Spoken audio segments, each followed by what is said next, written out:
آقا علیہ الصلوۃ والسلام نے اعلان نبوت نہیں فرمایا تو آپ نے دیکھا کہ ایک چاند ٹوٹا ہے اور میری گود میں آ گیا ہے۔ آپ صبح اٹھے اور اٹھ کر ایک راہب کے پاس گئے، عیسائیوں کے جو بہت یعنی کہ عالم ہو یا عبادت گزار ہو اسے راہب کہتے ہیں، تو آپ ان کے پاس گئے، آپ نے کہا کہ میں نے ایسا ایسا خواب دیکھا ہے، اس کی تعبیر بتائیں۔ تو اس راہب نے کہا کہ تم کہاں کے رہنے والے ہو؟ حضرت ابو بکر صدیق نے کہا کہ میں مکہ کا رہنے والا ہوں۔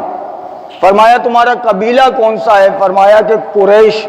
کہا تمہیں مبارک ہو، تم میں ایک نبی مبعوث ہوگا اور وہ نبی کہ تم رفیق اور جان نثار بنو گے۔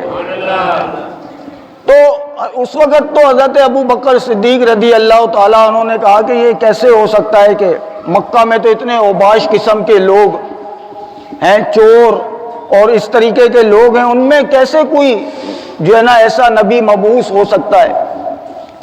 تو خیر آپ اس کی بات سن کر جو ہے جب مدینہ واپس آئے تو یہاں پر نبی کریم صلی اللہ تعالیٰ علیہ وسلم نے اعلان نبوت فرما دیا تھا۔ جب آپ کو پتہ چلا کہ حضور نبی کریم صلی اللہ تعالیٰ علیہ وسلم نے اعلان نبوت فرمایا ہے تو آپ گئے اور آپ نے جا کر جو ہے دروازہ کھٹکھٹایا۔ آقا علیہ الصلوۃ والسلام باہر آئے تو آپ نے کہا کہ میں نے سنا ہے کہ آپ نے یہ دعویٰ کیا ہے کہ آپ اللہ کے نبی اور رسول ہیں۔ آقا علیہ الصلوۃ والسلام نے ارشاد فرمایا کہ ہاں بات ایسی ہے، تم بھی ایمان لے آؤ۔ حضرت ابو بکر صدیق نے کہا کہ اس پر دلیل کیا ہے؟ اب ذرا جواب سنیں میرے آقا صلی اللہ تعالیٰ علیہ وسلم کا۔ آپ نے فرمایا کہ اے صدیق دلیل وہی خواب ہے کہ جو تو نے ملک شام میں دیکھا تھا۔ ہائے ہائے میرے آقا صلی اللہ تعالیٰ علیہ وسلم کے علم غیب کا عالم دیکھیں کہ حضرت صدیق اکبر ملک شام میں خواب دیکھ رہے ہیں، میرے آقا اس کی خبر دے رہے ہیں۔ فرمایا کہ جو راہب نے کہا تھا کہ ایک چاند ٹوٹا ہے تیری گود میں آ گیا ہے، تو اے ابو بکر ان قریب تو میرے ساتھ ہجرت کرے گا۔ اور یاد ہے نا آپ کو کہ غار ثور میں پھر آقا علیہ الصلوۃ والسلام کا سر انور حضرت ابو بکر صدیق رضی اللہ تعالیٰ عنہ کی گود میں تھا، ہے تو یہ اسی خواب کی تعبیر تھی کہ ایک چاند ٹوٹا ہے اور تیری گود میں آ گیا۔ تو حضرت ابو بکر صدیق رضی اللہ تعالیٰ عنہ تو بچپن سے ہی آپ کا شعرا تھا۔ ابو قحافہ آپ کے والد تھے، ایک مرتبہ آپ کو بت خانے میں لے گئے۔ جب بت خانے میں لے کر گئے تو کہا کہ یہ تمہارے خدا ہیں، ان کی پوجا کرو۔ اور وہ جب چھوڑ کر گئے ہیں تو حضرت ابو بکر صدیق رضی اللہ تعالیٰ عنہ ان بتوں کے سامنے کھڑے ہو گئے۔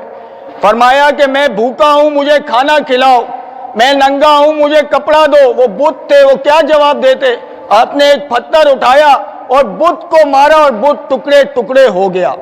ابو قحافہ نے جب یہ دیکھا اور کہا کہ تو نے ہمارے خداؤں کی یعنی بے عزتی کی ہے، تو حضرت ابو بکر صدیق رضی اللہ تعالیٰ عنہ کو ایک تھپڑ ریسیو کیا اور پکڑ کے آپ کو آپ کی والدہ ام خیر کے پاس لے گئے اور کہا کہ اس کو سمجھاؤ، اس نے دیکھو آج کیا کیا ہے، ہمارے خداؤں کو توڑ دیا۔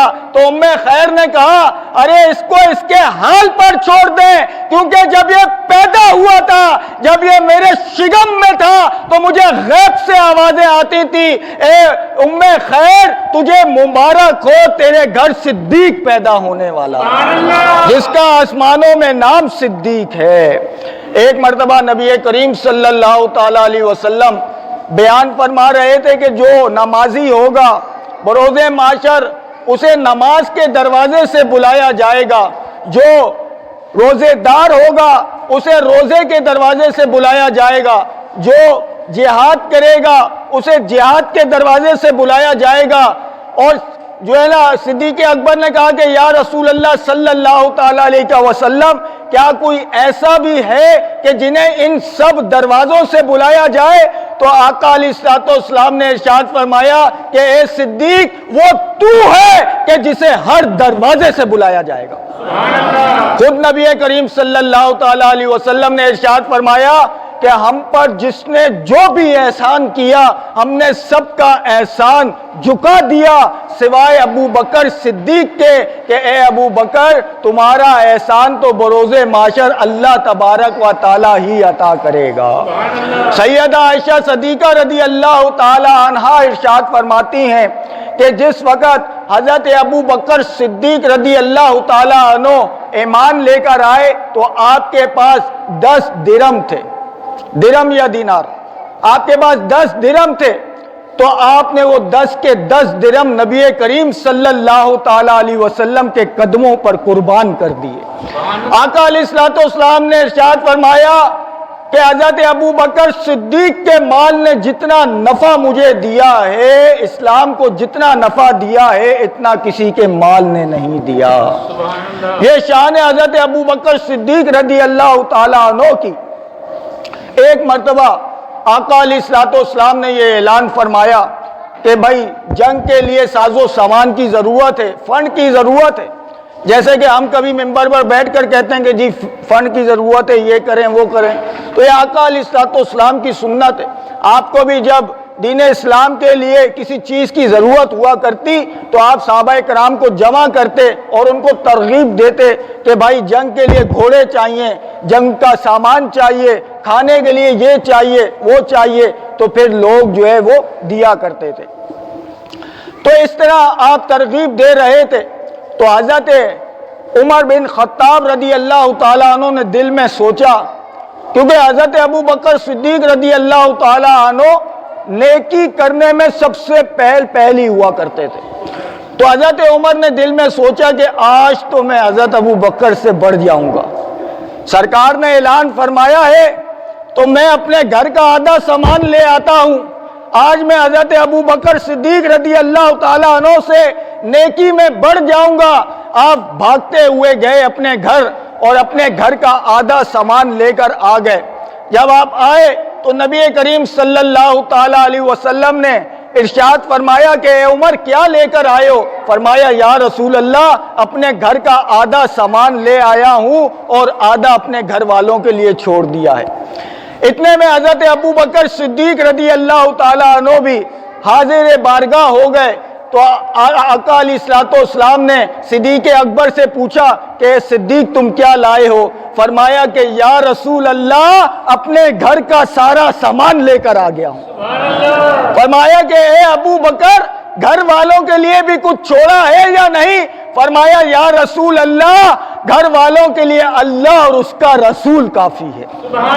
یہ ہیں حضرت ابو بکر صدیق رضی اللہ تعالیٰ عنہ۔ ایک مرتبہ نبی کریم صلی اللہ تعالیٰ علیہ وسلم نے ایک انگوٹھی دی، فرمایا کہ اسے نقوش کے پاس لے جاؤ اور اس سے کہو کہ اس پر لکھ دے لا الہ الا اللہ۔ تو حضرت ابو بکر صدیق رضی اللہ تعالیٰ عنہ اس انگوٹھی کو نقوش کے پاس لے گئے اور کہا کہ اس پر لکھ دو لا الہ الا اللہ محمد الرسول اللہ۔ تو نقوش نے لکھ دیا لا الہ الا اللہ محمد الرسول اللہ۔ جب حضرت ابو بکر صدیق رضی اللہ تعالیٰ عنہ وہ انگوٹھی لے کر آقا علیہ الصلوۃ والسلام کی بارگاہ میں آئے، آقا علیہ الصلوۃ والسلام نے جب اس انگوٹھی کو دیکھا تو اس پر لکھا ہوا تھا لا الہ الا اللہ محمد الرسول اللہ ابو بکر الصدیق۔ تو آقا علیہ الصلوۃ والسلام نے ارشاد فرمایا کہ اے ابو بکر یہ زیارتی کیسی؟ فرمایا یا رسول اللہ صلی اللہ تعالیٰ علیہ وسلم میں نے صرف محمد الرسول اللہ زیادہ کروایا، واللہ ابو بکر صدیق میں نے نہیں لکھوایا۔ یا رسول اللہ میں نے یہ گوارا نہ کیا کہ اللہ کے نام سے آپ کا نام جدا ہو جائے، تو اسی لیے میں نے لا الہ الا اللہ محمد الرسول اللہ لکھوایا۔ اتنے میں حضرت جبرائیل بارگاہ رسالت میں حاضر ہوئے، کہا کہ یا رسول اللہ صلی اللہ تعالیٰ علیہ وسلم ابو بکر سچ فرما رہے ہیں، ابو بکر نے ابو بکر صدیق نہیں لکھوایا، بلکہ جب انہوں نے یہ گوارا نہ کیا کہ اللہ کے نام سے آپ کا نام جدا ہو جائے، تو پھر اللہ نے یہ گوارا نہ کیا کہ ایک یار کے نام سے یار کا نام جدا ہو جائے۔ اللہ نے پھر یہ گوارا نہ کیا کہ ایک یار کے نام سے یار کا نام جدا ہو جائے، تو اسی لیے ابو بکر صدیق اللہ تبارک و تعالیٰ نے اس انگوٹھی پر کن فرما دیا۔ یہ ہے